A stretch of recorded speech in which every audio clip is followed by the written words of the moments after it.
Welcome to your Bank Holiday Monday night review of the Week 8 action on the Irish NFL show, brought to you by QuinBet. And it is appropriate in the week that's in it that the witching hour was at its witchingest on Sunday. An absolutely spectacular early window of games. We had big plays, we had big comebacks, some big injuries, of course, some big shocks, and that walk-off victory for the Commanders with a spectacular Hail Mary, or spooktacular if you're a Bears fan, throw from Jaden Daniels. And last finish we can remember to a game like that between us collectively, we were bouncing this around in the chat earlier, was the miracle in Miami back in 2016. Kind of hard to believe that's already 8 years ago now, when Kenyon Drake finished off that zany hook and ladder play to down the New England Patriots. But let's start with that game in Landover, where else, and try to unwrap what, for the best part of 3 quarters, Brian, looked like it was going to be a comfortable victory for the Commanders, then started to look like anything but. Again, we were going back and forth frantically in the WhatsApp group saying the Commanders are throwing this away. Bears were hanging in there. Bears have the 3rd best red zone defense in the NFL over the weekend, or over the course of the season so far, and you saw that to full effect for most of the game. They clung in there by their fingernails, holding the Commanders to field goal for drive after drive. Then they break it open with a 56-yard scamper from DeAndre Swift, and Caleb Williams leads them down the field. Roschon Johnson makes up for.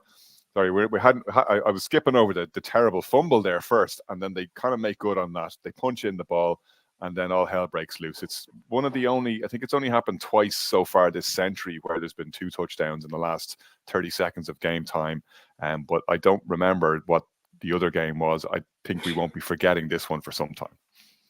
Well, we did well to remember the Miami miracle, Connor. It was a miracle play, but this game is a lot of unraveled. Like, everybody's caught up today in the significance of the Hail Mary, but like, this is a game which, in a unique way, if the Commanders had lost, you'd be wondering how they have lost, because for 2.5 quarters, as you said, you touched on there, with the exception of the DeAndre Swift 56-yard touchdown, the Bears didn't do anything whatsoever offensively. They were struggling all day. Caleb Williams was off his game. I would put a bit of credit on the Commanders in terms of how they schemed up against them. And it looked, for a game that they left the Bears hanging around, 4 field goals, 12 made, and looked comfortable for the Commanders, but yet they didn't put the game away properly, allowed for a Bears comeback. And then we get into the chaos. But you touched on there, let's just jump into the fumble, because the Bears are starting to build up a steam. Their running game seems to be clicking. And then you give the ball to a player that I had a lot of knowledge on, Doug Kramer.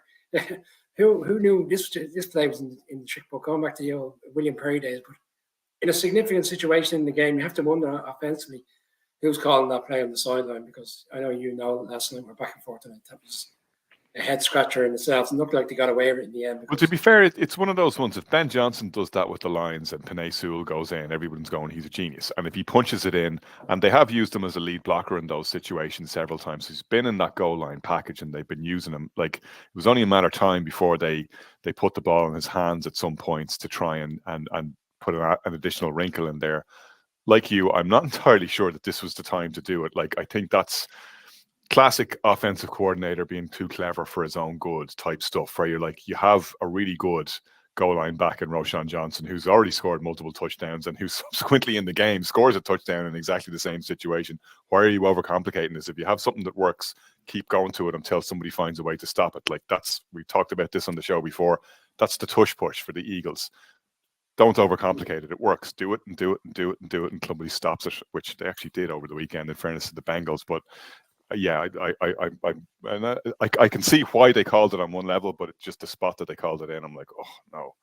Yeah, even this season, Ben Johnson, as trickery as he's been in the game in Arizona and the game in Dallas, most of those scores and most of those players that tried to get Penei Sewell and other offensive line people involved tends to be when the game is out of hand, in terms of they're well ahead and they know that nothing's going to, okay, if it doesn't work, it's nothing drastic, we're not going to feel the pinch of it. In this game, the significance of where both teams are at, and the Bears have an opportunity to take the lead, I thought it was a bizarre call. But it kind of for me, it took away from the bigger piece today. And I'll let you, obviously, you're more to this than ourselves. But there's 3 things I would call it. One, obviously, we have to flag what is Stevenson doing down the sideline, because he's completely, away from the game, away from Kilter. Why isn't his own players not saying, what are you doing over there? Get over here and get ready for this particular play. He was at it all day with Scary Terry. It didn't seem like his head was switched on properly yesterday, which kind of then doesn't, surprise us that at the end he's clamoring with the fans to kind of give it to them. And then there was a couple of things. Why aren't the Bears bringing in certain players? Why didn't he call a timeout? It was 3 timeouts. Why don't you call a timeout and say, right, guys, we know what's coming here. Let's get ready for this. Is Cole Kmet now available to come in? Is Keenan Allen? Like, I know they're offensive players, but like they're defensive players in those situations. Belichick used to do it all the time. Call a timeout, get Gronk in, Hernandez in the old days. Less said about Hernandez, the better. But in those situations, he knows what you have to do when you bring in offensive players. The Bears didn't do that yesterday. It looked like they never in a million years felt that this was going to happen. And then there's one more saying in the NFL.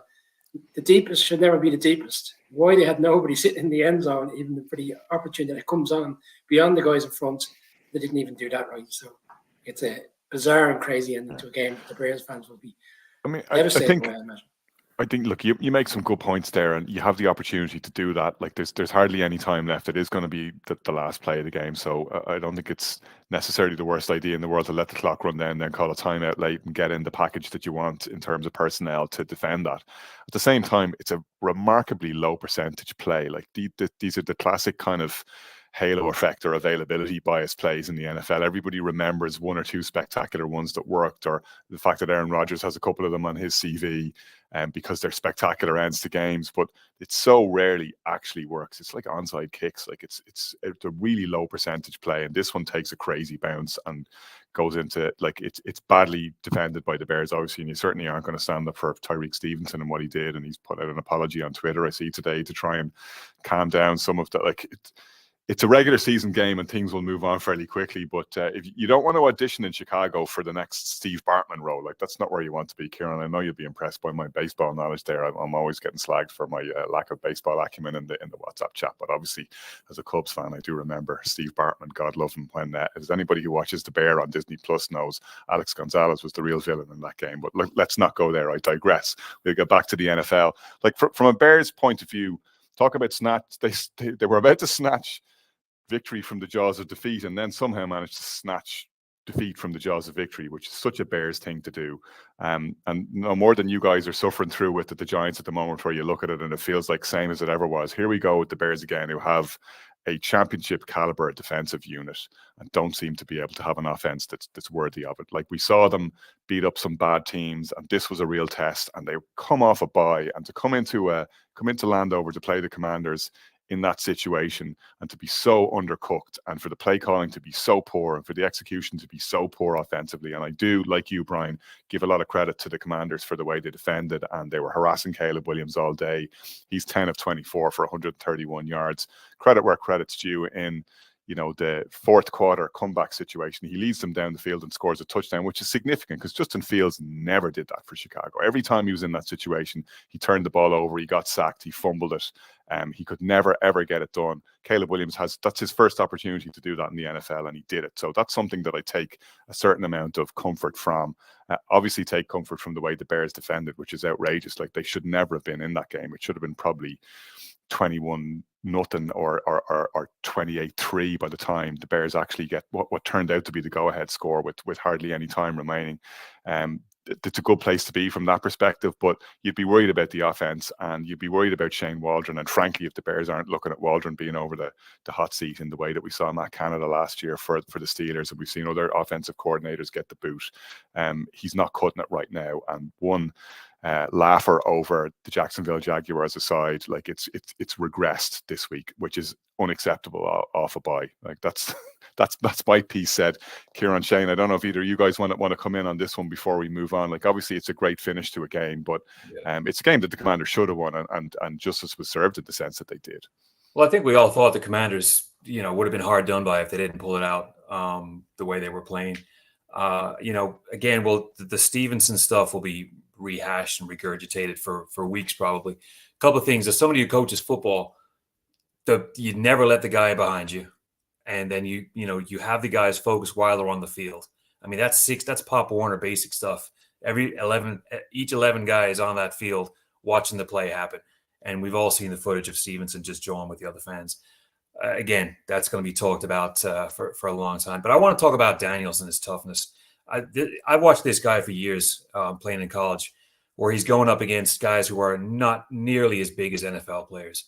Now, the toughness he had for gutting it out in that environment yesterday. I mean, not just knowing he was going to get knocked around. He's used to playing in college against dudes who are probably 20, 30, 40 pounds lighter than a lot of these, linemen in the NFL. He got nailed by Montez Sweat very early on in the game. Took a legitimate hit, and Sweat, he put a little bit of extra mustard on him. When he has the rib injury there, slams him into the turf, and he just bounces straight back like absolutely. And exactly. And the Bears knew he was banged up, and everybody knew he was banged up. But the fact that he stayed in there and he played his heart out. I mean, the thing that stands out for me, I remember just before he threw the Hail Mary, I was watching with my son, and he's like, Dad, he's gonna throw it. I'm like, I don't know, man. His ribs are shut out. I don't think he can get it 40 yards, let alone, the end of the field. And that showed a huge amount to me. I mean, I've been gushing about him over the last couple of weeks, but yesterday, it's too early, and it's probably not going to happen. But those are the kind of things that put you into the MVP discussion. I know there's plenty of other candidates in front of him, but he showed me a huge amount yesterday in regards to his toughness and his ability to play through pain. Couple of stats there, Kieran. He's scrambling around for 12.9 seconds. I mean, that is 5 plays worth in any normal game. You're not supposed to be doing that. He covers 40 yards of ground. It's the longest behind scrimmage scramble by a quarterback since they started keeping stats to put himself in a position to heave that down the field. He does so well. He escapes multiple, would-be sacks to just give his team a chance there to put that ball up there. He's so good. You can't say enough about him. Shane, let's move on to the Browns here. The big shock of the weekend, the game that we have to hold our hands up here. We glossed over. We put it in the quick fire round on the Thursday picks. And Brian, you said it. You had the premonition. You said, look, this one of these games now is going to be the one that turns out to be a shock. And everybody would be clapping back at us saying, and you didn't even preview it properly. You said the Ravens were going to walk it. Divisional games, you takes your pick, and what's the expression I'm looking for is you pays your money and you takes your choice, and we took our choice here and we got it handed to us. Jameis Winston gets the win. Yeah, very much so. It's typical of the AFC North to make sure that all of us prove wrong. As soon as we think we know what's happening, we really don't in that division.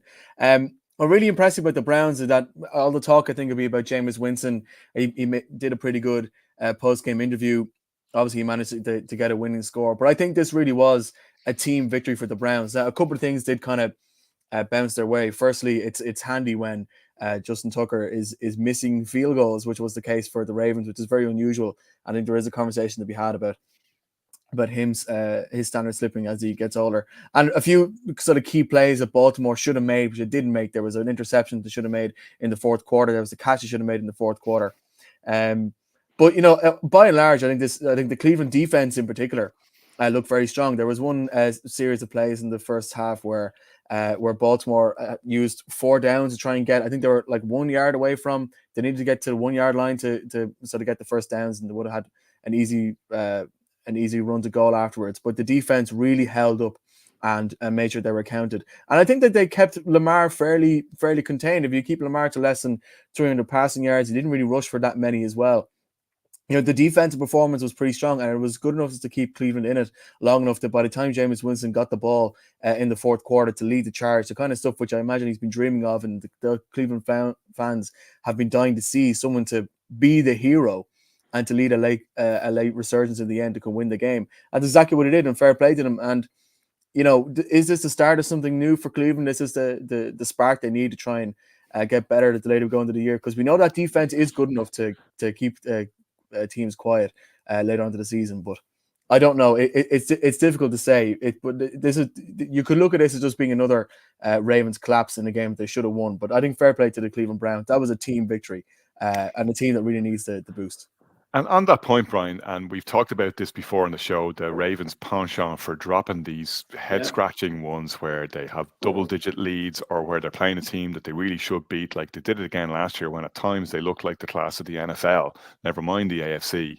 And they were looking like that at times this season too. You're looking at this, incredible offense that Todd Monken and Lamar Jackson and the crew there have put together between them. You're looking at their mean defense where they add bit part players and they layer on what was already a formidable unit, and they look like they've zero weaknesses, and then they go and drop a game like this. But the other thing that makes me laugh is what a Cleveland Browns thing to do. They can't even tank properly.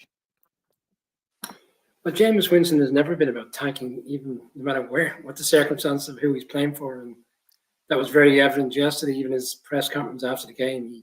Last week he was very outspoken around the Deshaun Watson. I suppose the the handover from the game. There's the fans' reaction, and then after the game yesterday, he was very vocal. He was quoting Eminem and some of the quotes he was coming out with from previous Eminem songs. He's given them, I suppose, that bolt of life that they needed, and the fans obviously took to him yesterday. And in his own way, he's not a bad quarterback. He's serviceable, but ultimately, I think he'll probably play well for about 2 or 3 games, Connor, and then it'll revert back to the Winston of old in terms of what we'll see were interceptions.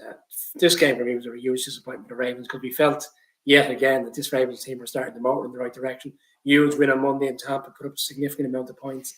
They left the Browns hanging around. They had 2 really strong drives early on in the game. You had to accept field goals. Then they had the Justin Tucker misses, as Shane has alluded to, which was a very easy type of Justin Tucker field goal. And at that stage, you're starting to think, right, this is going to be one of those games. Then obviously, they have opportunities to make plays at the end. They can't get it done.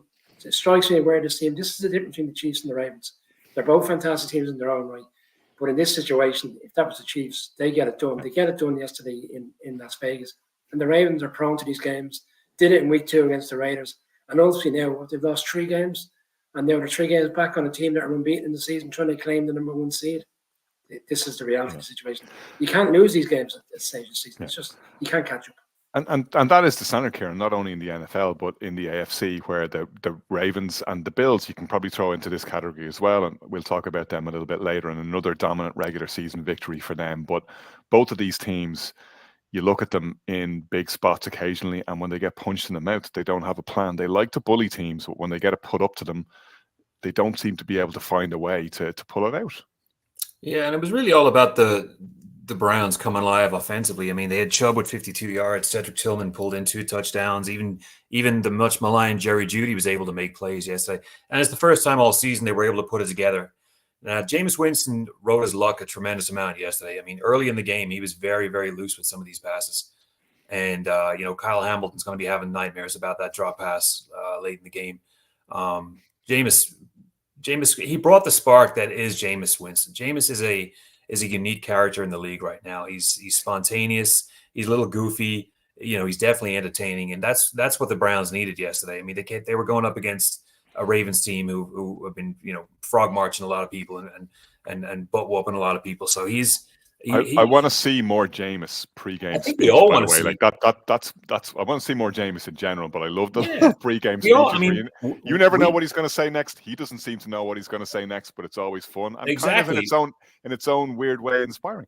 Yeah, we want to see him. The Browns fans definitely want to see him because they got look what they got yesterday compared to the last couple of years with Watson. So he's spontaneous. He's always good for a goofy soundbite. He was talking in the pregame about playing for the name on the helmet, and he goes, "Oh, I forgot we don't have a name on the helmet." Decals. Yeah, so that's the kind of stuff. That's the gold you get from Jameis. But he definitely rode his luck a huge amount of times yesterday. And if Kyle Hamilton had better hands, I mean that would have been a whole different outcome. But saying that, I mean the Ravens almost pulled it off at the end. I mean, we've seen Lamar do exactly what he did a couple of weeks ago, and nobody would have been surprised if he had found Zay Flowers in the end zone. So.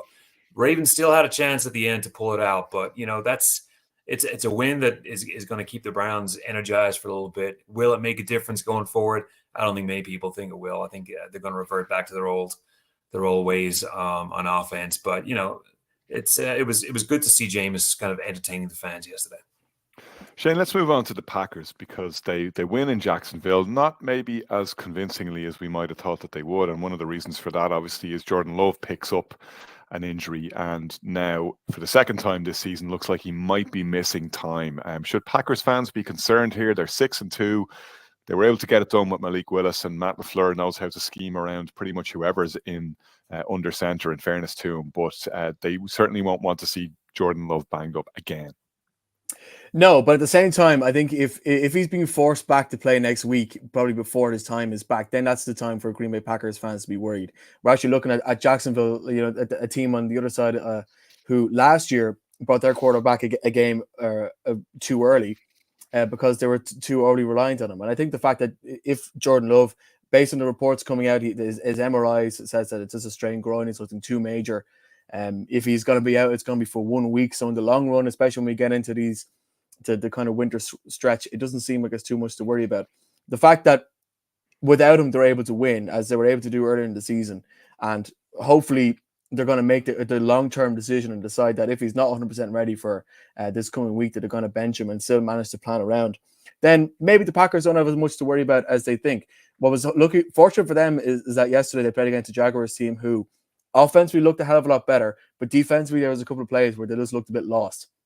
There was one play, actually, I saw it be recirculated on Twitter earlier, where the play started and the 4 players in the Jags secondary all turned and had their back to the ball, and were just like they weren't marking anybody, they weren't in a zone. It was like watching 8-year-olds play. Just, where am I supposed to be? Where am I supposed to run? It looked very unplanned, and sure enough, the Packers managed to, I think, get about 40-50 yards in a nice chunk on that play. So, look, if you're able to win games on the road against a team which was performing offensively much better than it had been previously, and we know what the Jags are capable of offensively, even if they haven't always managed to convert, you're able to find a way to win, then the fundamentals of your team as a whole are probably more sound than we think. Let's hope that Jordan Love isn't going to be somebody who becomes injury prone going further into the season. But no, like, if this is another team who was solely reliant on their quarterback, I'd be worried. But I think that the way that the Packers have been able to game plan for many different situations proves that there probably isn't much to be worried about if I was a Green Bay fan right now. Kieran, let's bring you in here for the view from Jacksonville, because we saw, as Shane was saying, a little bit more life in that Jags offense. We saw them getting the ball to Evan Ingram. We saw Brian Thomas continuing to make progress as one of the outstanding rookie receivers we're seeing in the league this season. We also saw some sparks on defense too. They picked off Jordan Love, although that hasn't been the hardest thing in the NFL to do this year. That's something we haven't really seen Jacksonville do. One of the things that's been really missing from their defensive effort is the ability to turn the ball over. So wasn't all bad, and to be fair, there's no disgrace in losing to the Packers, who are 6-2 and look the match for most teams they're going to come up against in the NFC. It wasn't all bad, but unfortunately, a lot of the same things keep resurfacing for the Jaguars.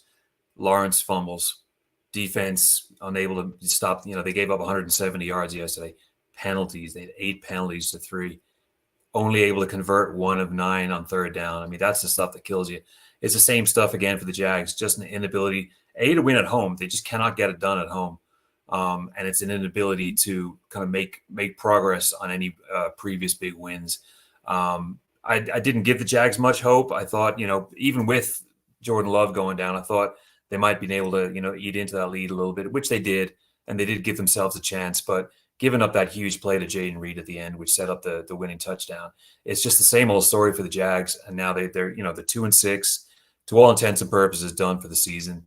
But it's the same. What's most? I mean, I made sure I turned on the radio right after the game to get the reaction. It's the same stuff that keeps happening for the Jags. It's Lawrence fumbles. We're in year 4. But the thing with the Jags are they can't make a change because they back the truck up. So they either have to accept all these fumbles that it's part of Lawrence and who he is, or there is no alternative. They're stuck with him. And the other thing is they're just shipping injuries left, right, and center. Christian Kirk went out with a dislocated shoulder. They lost Gabe Davis. Thomas got a knock. They lost Ronald Darby. So the injuries, on top of that, the injuries are piling up. Ezra Cleveland, the lineman, he caught an injury too. So they're banged up. They're not playing great, and they're losing games. And unfortunately, it's slipping into a familiar pattern in Jacksonville that's been this way for pretty much all of 30 years. They cannot get out of their own way. They can't gain momentum on plays. They can't put teams away. They can't win at home, and they can't create a winning culture. So now we have another situation where Balky is there. He brought in all these guys. Shad Khan's going to have to make a decision, and it's most likely, very, very soon, whether it's into November or afterwards, there's going to be another coaching change across the board. Balky will probably lose his job too, and it just seems like it's a revolving door for the Jaguars. They can't get a culture where it's winning, and it's going to be something that can gain momentum. Unlike teams like Houston, who have been able to turn it around short term. But unfortunately, another lost season for Jacksonville. Before we leave this game, Brian, you wanted to make a quick point on Jordan Love. Yeah, well, it's more about the nature of what he's going to play this weekend. Like Shane Wright calls out that they've been able to navigate victories against teams in the league with Malik Willis at quarterback. Those victories were against the Colts and a struggling Titans team. This weekend, they're going to go up against the Lions. And if they don't have Jordan Love, it's a completely different kettle of fish. We're arguably talking about the best team in the NFC. This is a huge game for this weekend, so which makes you think they're going to find a way to put Jordan Love out there.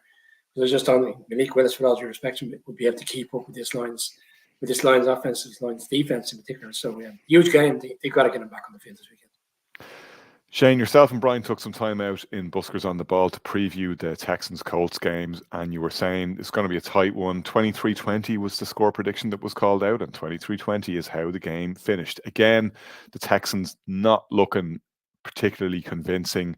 Again, the Colts seeing the best and the worst of Anthony Richardson, same as it ever was for both of these teams this season. We saw all the familiar tropes, all the hits played out, and the Texans just about came out the right side of it. It was actually Noel that was in Buskers on the Ball, so I will not take credit for making that prediction. You're right, I foolishly predicted because Noel's not here. Out of sight, out of mind. He's still lying down in a darkened room with a face cloth over his eyes after watching the Bears yesterday. Just because constantly rewatching the tipped ball in the end zone, but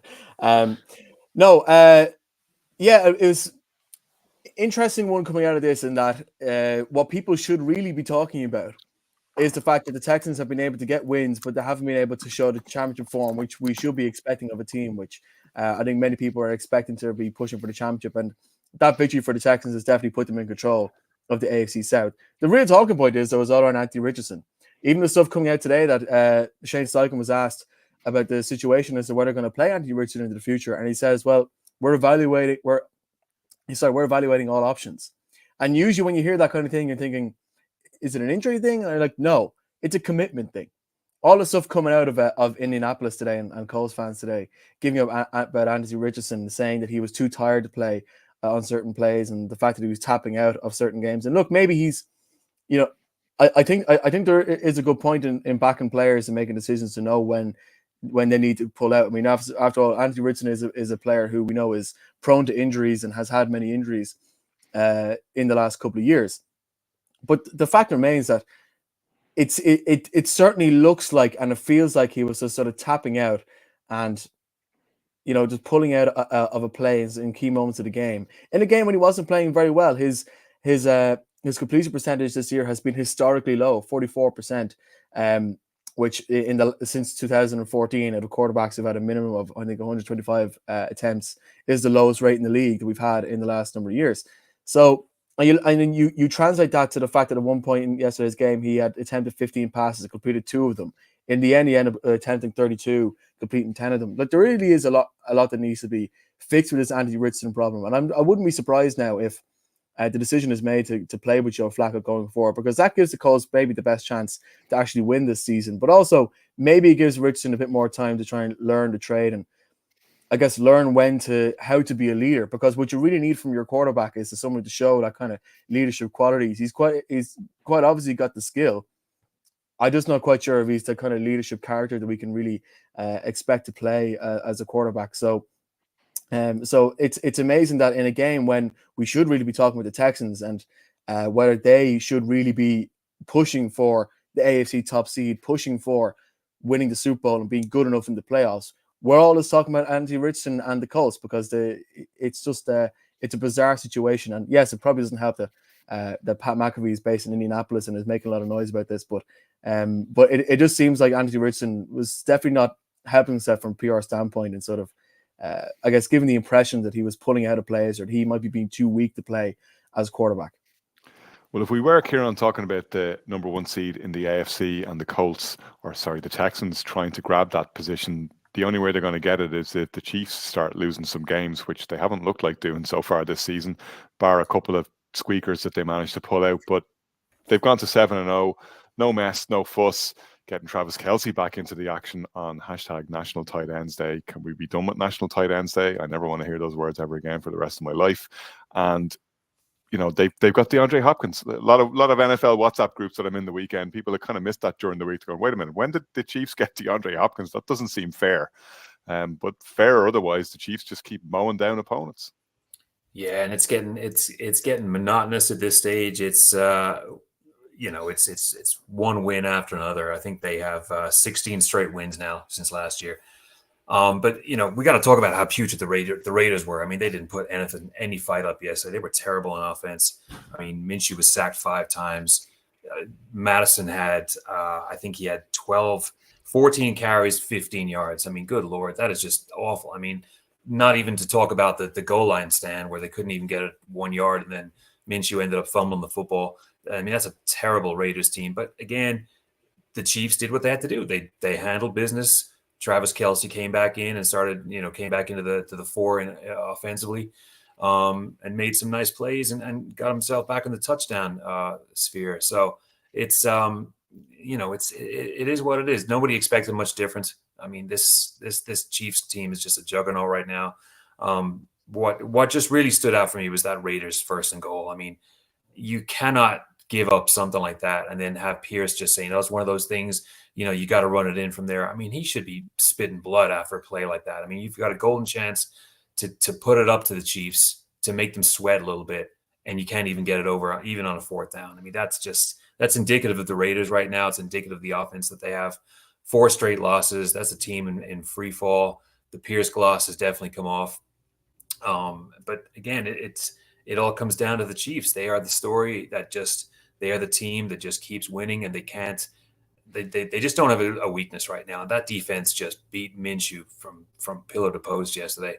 And they didn't even have to be at their best. Spagnuolo it's almost like a cat with a ball of wool just toying with it. It's so inevitable right now, the way the Chiefs play. Even when teams come back within 7 to 10 points, there's no chance. We saw it with the 49ers a couple of weeks ago.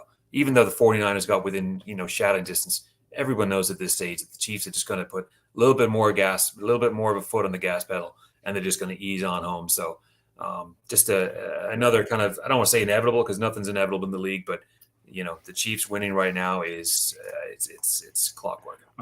I'm going to say, and I know this is not the case, but at times you would wonder watching Patrick Mahomes, and we've talked about the unacceptably high from his perspective number of interceptions he's thrown this year, but at times he almost looks bored because he doesn't really need to switch it on, and anytime he does, he just flicks that switch and he does something. He scampers down the touchline, he scrambles, he hits an amazing pass, he does something quirky, the little shovel pass through the gap, and sometimes I feel like Andy Reid just calls these plays to wake Mahomes up a little bit, because it's like watching an NBA team, a veteran NBA team where they only need to win so many games to get to the playoffs, so they can kind of slow pedal a few along the way. That's what the Chiefs are doing in the NFL, which is nuts when there's only 17 games. Yeah, and you really wonder who's going to put them up. Who's going to put it up to them this year? I mean, we're all kind of holding out hope for Lamar to put it up. Maybe Josh Allen will do it this year. I don't think Burrow's going to have the opportunity. I think they put themselves too far behind the 8 ball. But it's at least with Brady, we had the Giants to kind of knock him off the perch a couple of times. But with this Chiefs team, it just in recent memory, it's just year after year, somebody has got to put it up to them. Mahomes, it's like you said, it's almost like he's out there sleepwalking. He's making plays without much duress, and now he's surrounded by a better cast of characters. But still, I'm still going to bring up that defense. We talked about the Patriots defense back in Belichick's day when they were walking through Super Bowls, and it's pretty much the same thing. That defense is just peerless right now. Well, if we do get a Lions-Chiefs Super Bowl, I'm licking my lips to see what that's going to turn out like. I think that could be a great matchup, and maybe Jared Goff and the Lions can put it up to them, but nobody else seems to be able to right now, which brings us to the end of segment 1 of our Week 8 recap show on the Irish NFL Show. Brian, we start segment 2 of our Week 8 recap with the Bills' victory on the road in Lumen Field.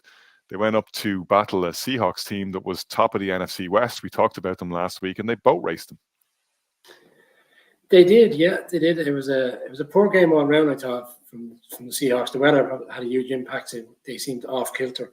I'm going to jump into my rant. In no way does this dictate the nature of the game and how the game ends up. But you also have to try put yourself in a position where you don't allow the team who have much better players than you to get away from you. And you called it out on the group last night. They were right to go for 4th down away the Seahawks. But when you're going up against Josh Allen, and Josh Allen is playing at a level now, you've got to try to keep up with them as best you can. So you take a field goal there, and it's 7-6, as opposed to giving the ball. Then everyone says, that's okay because you're going to give them the ball at the 1 yard line if you don't make it. Well, that 1 yard line turned into a 99-yard drive by the Bills before halftime, and Kincaid scores, and it's 14-3 going into halftime. The bubble is gone, the game is over, and the Bills come out in the second half and they steamroll them. You take the field goal and you try and live for another day in that situation for me. And when a team's not playing well, you got to get points on the board. It's not like you had all the momentum and things were going in the right direction. Seattle were stuttering. We saw what happened with and you rightly called out on the social last night. Some of the bizarre snaps by the centre. One went over Gino's head. The next one nearly went over his head again. He was playing like a basketball player. Things were totally off for them. And I went for the Seahawks. I thought this game would be a lot tighter, but it just shows where the Bills are at now. They're starting to come with a huge momentum. You touched on it there. Who could beat the Chiefs? Well, they play at home to the Chiefs on the 17th of November, which is a 9:25 game for us, which is a fantastic time. That has the makings of a great ding-dong, great clash, which you've seen over the years. And it'll be interesting to see in a couple of weeks if the Bills can knock off the Chiefs, because that's what the level they're trying to get to. And yeah, they're going to blow away these teams right now who are not at their level, but ultimately it's going to come down to those games against the Ravens and obviously the Chiefs come January. Shane, you're used to, as a New England Patriots fan, looking down at the Bills. You're now looking up at them in a big way in that division. Patriots seem a good way off, but they did manage to pick up a win at the weekend, playing their old foe, the Jets, and how the tables have turned in that rivalry. Very much so.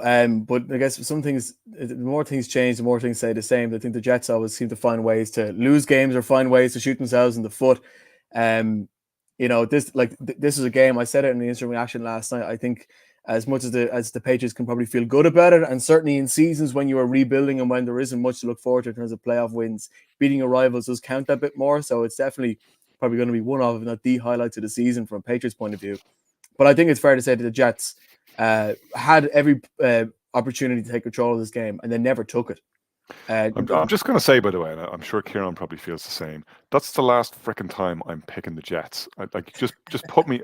I'm just going to fill in my picks for the rest of the season. I'm picking against the Jets in every single game. I don't actually want them to win. They're just so annoying. I'm done. Yeah. I'm completely out in the Jets, as indeed a lot of their fans seem to be. I just can't take it anymore. But it seems, as I was saying again last night, they're a leaderless group. They use up all three of their timeouts in with a minute left in the first quarter. Yesterday, I was in possession. The defense didn't seem to have an actual strategy. They were just trying to sort of out physical whatever the Patriots threw at them. Once the quarterback situation changed and Drake May was taken out and Jacoby Brissett was in, they weren't aggressive enough and actually getting at the quarterback. The wide receivers the Patriots had actually did get a lot of room against the Jets defense. And if the Patriots wide receivers could catch even 50% more of the passes that are thrown at them, this game could have easily been a bit of a wipeout. Every drop pass, every opportunity to attack the quarterback, every opportunity to run the ball and to try and grind things out for the Jets just didn't work. I mean, it fell too much to Aaron Rodgers to try and air it out. Fair enough, he passed for 2 touchdowns. I felt like his decision-making was off from start to finish. And of course, the fact that their kicker missed a field goal at a point after, when you leave 4 points on the board and you lose the game by 3 points, well, there you go. That's the situation you're in. And when the Patriots, who are a team who consistently have been more tired the further we get into the games, managed to organize and set up a 70-yard winning drive in the fourth quarter with Jacoby Brissett as quarterback, considering the massive beatdown the same team put on the Patriots 4 or 5 weeks ago when Robert Saleh was still there, shows, I think, that mentally things are starting to slip in the Jets locker room as well. I think we mentioned down, and we had it in our notepad, is the AFC East a foregone conclusion? Yes, it is. The Bills are a fantastic team. The Jets are going nowhere. The Patriots are in a rebuild, and the Dolphins, who I'm sure we might touch on, just aren't it this season. And it really is a shame, I think, from the Jets' point of view, that they have all the talent, but the leadership is not there. It's not there from the organization. It's not there from the leadership group of the players on the field. And I don't even know who's coaching the team or what the coaches of the team are doing or what they're actually planning. It just seems like a very, very bad situation. I like that. When I picked the Patriots to win, it was because I wasn't confident in the Jets to do well. And it was as simple as that. And that'll probably be a guiding light when I make my picks again this week. Kieran, a penny for the thoughts of Davante Adams. Let's not rehash the Jets are terrible conversation again. But we were joking about this at one stage, saying this guy is making terrible career choices because for whatever reason he seems to only want to play for teams where his friends are quarterbacks. He did it in Vegas when he went and followed Derek Carr, who he played with in college. He's done it again going to the Jets when it's not as if things were going well when he decided to join the team. This guy could have gone anywhere in search of a ring. So many teams would have taken him on board. He could have gone to the Bills. He probably could have gone to the Chiefs if they would have let him go to a division rival, which they may have done if the price was right. But he goes to New York and he's wasting the last of the prime years of his career. Zero sympathy for Adams, zero sympathy for Rodgers, zero sympathy for anybody involved in the Jets in this absolute you-know-what show of a season. They get what they deserve. I mean, Rodgers, he has the balls to go into the Jets and think that he can overturn a losing franchise, a team that's got zero pedigree of winning for 60 years, one fluke Super Bowl in 69.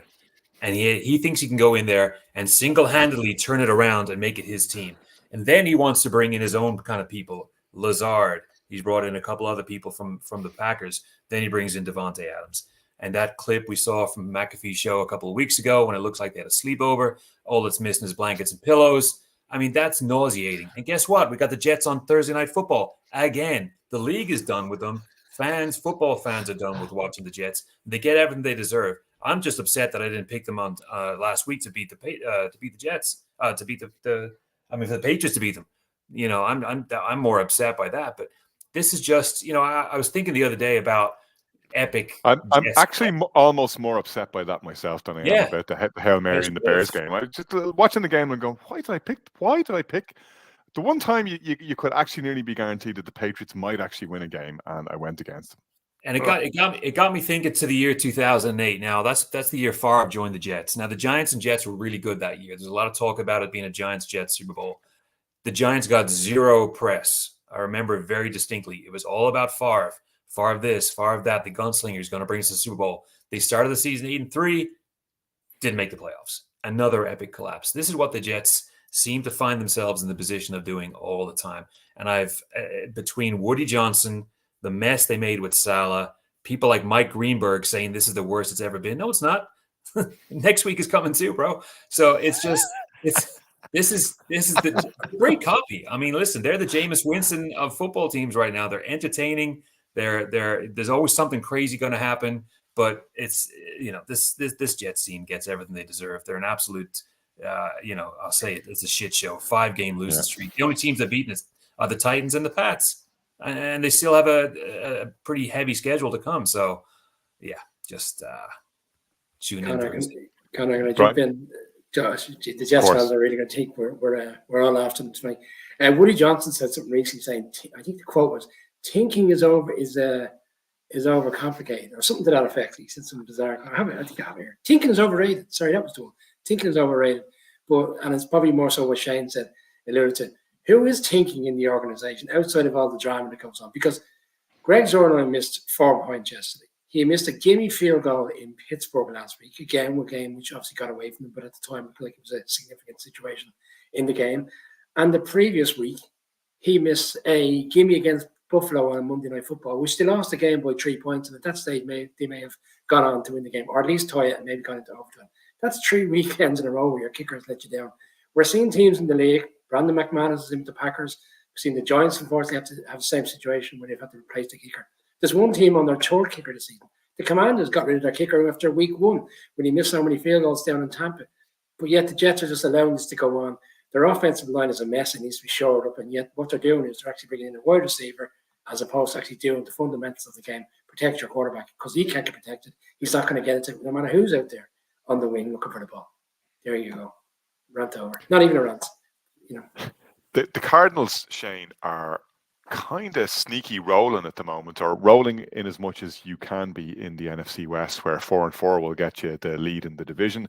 It's a 3-way tie. The Cardinals have the tiebreaker at the moment, so they're on top with the Niners in second, and the Seahawks, who dropped that game, as we spoke about, to the Bills over the weekend, also at 4-4. Could the Cardinals be a contender now in that division? Because nobody seems to particularly want to win it, and they seem to have as good a shot as anyone. I think so. And one of the big things which impressed me about the way that Kyler Murray in particular was playing is I think he's changed the way that he's used his feet now to extend plays more than try to organize gaps and try to go for those runs. And I thought that was a real difference maker against Miami.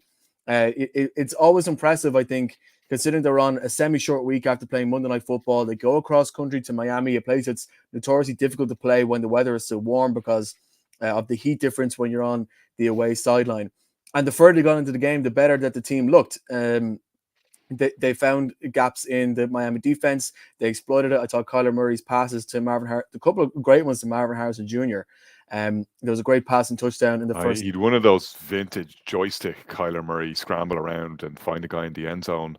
I love watching that. I know people give out about Kyler, but that's fun.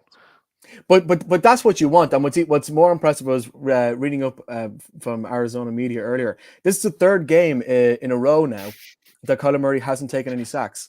I think which is indicative of I think the changes they've made in the O-line, but also I think the way that he has changed his own game. I think Kyler Murray has kind of took a lot of hits in the last couple of years. I think people are sort of seeing him as a bit of a glory hunter. We all remember the imagery of him playing and leading that great comeback against the Las Vegas Raiders 2 seasons ago when he ran in for a couple of touchdowns and extended plays for so long. And this is great stuff. But in so many other games, when you're watching him play in particular, he seems to, I guess, look for the wrong option. I think he's looking for much better options this time. I definitely saw that. And look, this is 2 games in a row where they've managed to come away with very tight victories. It is probably maybe it's not an asterisk, but it's worth noting that in 3 of the victories that the Cardinals had, they've relied on having to pull out a late comeback. And they've won by the last three wins have been by 1 point, 2 points, and 1 point. And that 1 point was against the Niners, and the Niners kind of collapsed. But look, the division is wide open, as you kind of laid out earlier. If we look at the Cardinals' schedule going ahead the next couple of weeks, they got to play the Bears, the Jets, the Seahawks twice, and the Vikings between now and the middle of December. Now, none of those games are particularly difficult, and by the time they face up against the Cardinals on the final, against the 49ers in the last day of the week or last day of the season, it really could be very close. The big thing is whether James Conner as a running back can be consistent, because there are some games he comes in and he finds gaps, he makes consistent plays, he gets third down conversions, particularly in that fourth quarter when they seem to be growing stronger at the games. And there are other matches like against the Packers where he's just ineffective. I really think that they need to find more ways to make sure that running game is consistent, because once they get that consistent, they can win it consistently. If they do that, though, it is quite possible. I mean, every year there's always 1 or 2 teams that kind of sneak up on us later we get into the season. I think the Cardinals are that team this year. Another key thing from this game, Brian, albeit in a losing effort, is that Tua Tagovailoa back for the Dolphins. Great to see him on the field. Great to see him sliding. Great to see him playing somewhere near his best, albeit in a losing effort. But above all, great to see him healthy.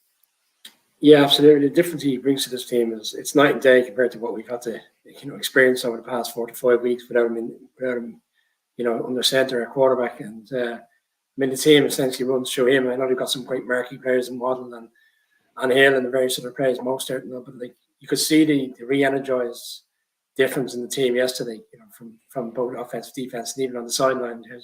They're all galvanized by their main man being back. And for 3.5 quarters, it looked like the potential could get over the line. They had some double-digit leads at certain times in the game. It felt like, okay, this makes sense. This is the Dolphins, in which a lot of us felt would be challenging for a wildcard place. Maybe not necessarily a division this year, but a team that we certainly felt could come back and be stronger than last year's team. But unfortunately, they came up short. And I don't think it's a reflection of the team. I think just they came up against a team right now that are going in the right direction. In the Cardinals, as Shane's alluded to, we're starting to win close games, understand the nature of what's involved in pulling out these victories, and Kyler Murray obviously stepping into a new kind of period in his career in Arizona. But for the Dolphins, I think there's better days to come this season. I think there's wins to be had, and I think it's great to see Tua back. But my biggest concern is Tua's back, but will we see him fall back into the old traits of not going to secure himself properly when he's running with the ball? And that's a big concern for me. It's whether we see that over the course of the season. For me, they should be telling him you should step away from those plays. But yesterday he was already back doing it, and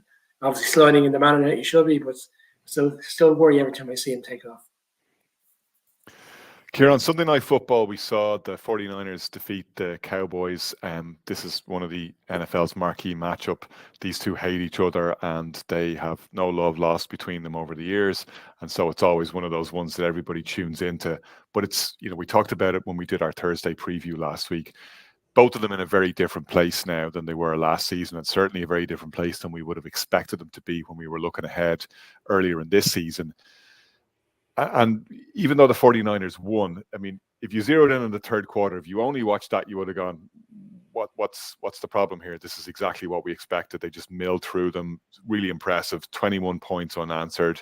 Everything was moving smoothly, but that was not emblematic of how the game as a whole went. I suppose it's encouraging if you're looking for some bright spots from the Niners. Fred Warner playing absolutely lights out. Looks like one of the outstanding defensive players in the NFL this year, as he has been for a number of years, but had his best game of the season. And they will get Dre Greenlaw back, and that'll make a big difference to them.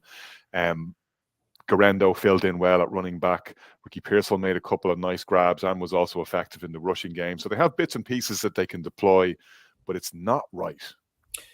No, it's not right. But they ground out the win, and that's what they need right now. They need some sort of spark. They need something to get this season going, and that was a big win for them last night.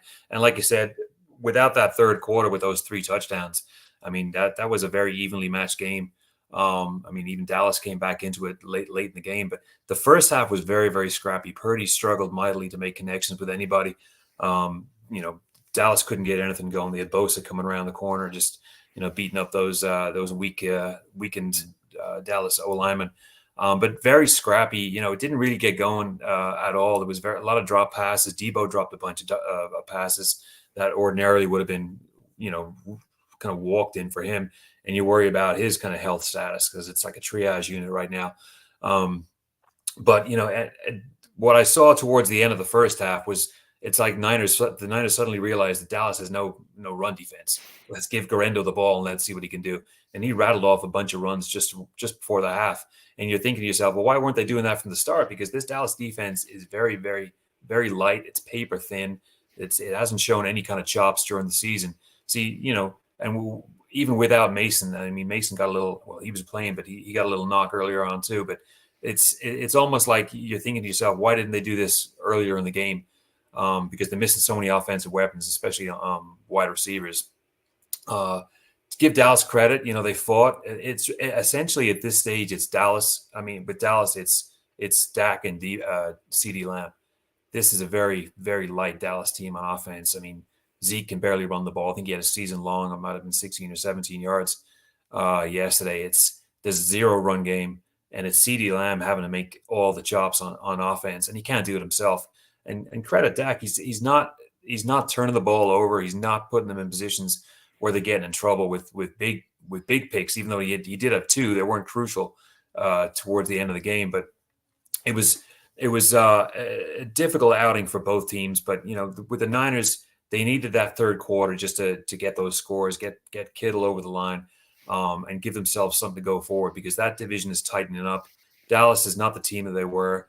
The Niners have more of an opportunity this year to make something happen than Dallas. I think everybody can agree that Dallas is kind of a lost cause at this stage. There's just too many holes across that team. But the Niners, if they can just keep it moving and get some of those guys that are injured back, they can get healthy into November and December, and then we'll see what happens.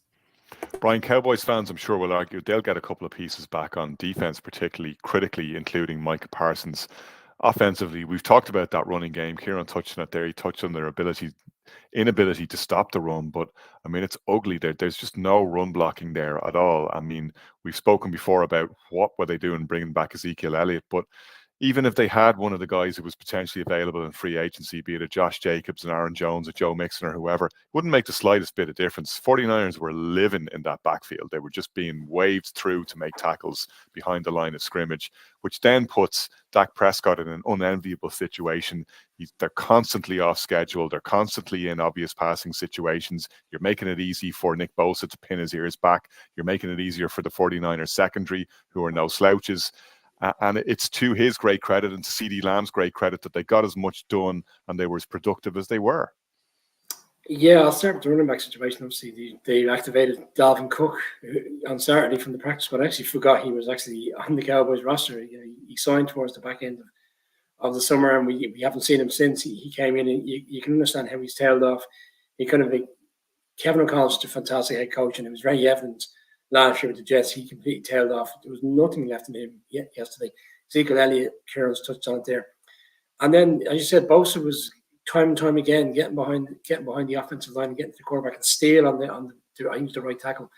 He's good in his own right, but I've seen now a number of times when he comes up against the upper echelons of defensive ends, he can't seem to handle it. And they didn't seem to want to even double team Bosa. You know, some teams kind of in-game adjustments, right? Okay, we'll suffer with someone else getting to the quarterback as long as we can take their main guy out of the picture. They didn't even do that for the 4 quarters. They allowed Bosa time and time again to get behind Steele, and it was a real difficult day. That's 3 games in a row. I know Kieran has alluded to Dak in terms of he played well under the circumstances, but it's still 3 games in a row that he's had 2+ touchdowns. This is the guy that's getting paid the most, in the league in terms of quarterbacks, and yet he's throwing interceptions week in, week out. But ultimately, he's under pressure time and time again because the offensive line is not playing at the level in which they expect. It's a difficult team. He's throwing the ball 70 times a game, Connor. It's just not a recipe for winning games. It's just not. It's not sustainable. Tell you what looks like it might be a little bit more sustainable, Shane, is the Eagles' chances of making the postseason after a comprehensive win ultimately over the Bengals, who had been on the bubble in previous weeks. And we talked about this being a game that both teams had to have, and one of the more interesting matchups over the weekend. It looked like being a back and forth shootout, and in the end it turned into a bit of a shutout as the Eagles got on top and then stayed on top. Yeah, what's really interesting is the fact that I think it's worth mentioning whenever we look at the Eagles offense and we talk about Jalen Hurts and the performance, is the fact that he's obviously working with another offensive coordinator for the second time in 2 years. And you can see that their approach of their offense is actually starting to change a little bit. I don't have the stats to hand, but the amount of passes that Jalen Hurts is making in front of to the line of scrimmage, they're not checkdowns, they're not kind of relying on physical plays or screen plays or trying to ride the offensive line all the way to the goal line. There is a much more spread on offense. Passes are going 10 yards, 20 yards. I mean, he only attempted 20 passes, completed 16 of them, but still managed to get a return of 236 yards. It's becoming a bit more efficient in the play decision and the way that the Eagles are attacking the offense. And it's also worth mentioning that Saquon Barkley has been playing absolutely excellent football for them all season, but particularly for the last couple of weeks. And the further we get into the season, it seems that the Eagles are learning better what situations in which to deploy him. So, in that regard, and when you couple that with the way that the defense managed to keep Cincinnati quiet for pretty much all of the second half, there was a 1 touchdown for the Bengals in the second half, and that was pretty much it. You have to maybe ask the question as to whether the Eagles are building into the season enough to make a challenge. Now, we've seen it before where the Eagles have been able to hit purple patches and then come up against some tougher challenges further down the line. But I'm really encouraged by Jalen Hurts playing in particular, and just his approach to the game. I think he's reading the game a lot better than he was in the tail end of the last season when things started to fall apart. So are they going to challenge the Commanders to win that division? Who thought we'd be saying those words now? Who knows? I think they play against each other in 4 weeks' time. But look, as much as we were probably giving out about Nick Sirianni the last couple of weeks, I think credit where credit is due. The Eagles on offense are looking like they're really finding their stride a little bit now. Oh, no, we can still give out about Nick Sirianni, and we will do before the end of the season. He'll give us cause to. Don't worry. He's nothing if not consistent. Brian, you wanted to make a quick point on Joe Burrow before we wrap. Yeah, you know how I always like to watch the press conference after and kind of read into what they say. After the game, he was not concerned about the performance. He said, "We'll get to the 10 wins and then we'll be fine." But there's no assurances, one, they're going to get to the 10 wins the way they're playing. They're inconsistent at best. And what's to say, if you get to 10 wins this season with the way the nature of the AFC is, they'll even make the playoffs. They've turned for me into a bit of we're talking soft teams last week. Defensively, they're softer than the Eagles went up and down the field on them. The Bengals have no run game, which means Burrow's in a situation where he has to continue to throw the ball. There was no T. Higgins yesterday. We've seen over the last few weeks since he's came back, he's a huge difference maker for the team. It allows Chase to get more of the ball. That wasn't there. The Eagles shut them down very quickly in that game. So I think there's worrying times ahead for this Bengals, and particularly the defense. The Eagles took total control in that game yesterday. Yeah, I felt the same way about that now as a noted Bengals cheerleader and someone who was kind of confident that once they got those couple of wins that they'd have the momentum and they'd get there. I'd be very worried now. I thought this was one that they really needed. I mean, they need everyone because they put themselves in a hole, but I tend to agree with you now. I think it is slightly worrying, and that offense is looking completely one-dimensional at the moment. It can't just be Burrow to Chase on every single down. That's just not a recipe for success at all. But that brings us to the end of our Week 8 talking points on a Monday. We have Monday Night Football to come. Steelers Giants tonight at a slightly earlier time at 12:15 as we continue to benefit from the clocks going back earlier on this side of the Atlantic. Brian and Noel have already previewed this one. You can check out our Monday Night Football preview wherever you get your podcast. Please do remember to like and subscribe so that others can find the Irish NFL show. We wish you a happy Halloween. In the meantime, we'll be back trick-or-treating on Thursday as we preview the Week 9 slate. We'll talk to you then.